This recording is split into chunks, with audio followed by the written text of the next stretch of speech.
রাম নারায়ণ রাম। আদা এমনই একটা জিনিস যে শুকিয়েও এটার মধ্যে তেজ থাকে। শুকিয়ে ধুতরা হয়ে গেছে, তবু এটার তেজ কমে না। এখন হয়েছে কি জানো, আমরা আদার মতো শুকিয়ে গেছি। শুকিয়ে যাওয়াতে পিষতে গেলেও আমরা ছ্যাঁচা খেয়ে বাঁকা হয়ে থাকি। অনেক সময় জল দিয়ে শিলে পেষে, আবার বেশি ছেঁচতে গেলে নোড়াটার মধ্যেই লেগে থাকে। এমনই একটা বাড়ি দিচ্ছে যে সংসারের মধ্যে লেগেই আছে। যত বেশি বাড়ি দেয় তত বেশি নোড়াটার মানে সংসারের মধ্যে লেগে আটক হয়ে আছে। এটা হতে আর বের হয় না।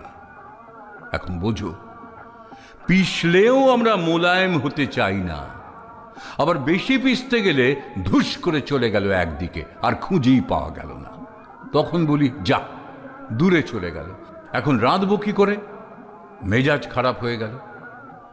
এখন ছ্যাঁচা খেয়ে ওটার মধ্যে লেগে থাকে, না হলে সাত করে দূরে চলে যায়। এই দুটোর মধ্যে আমরা আছি।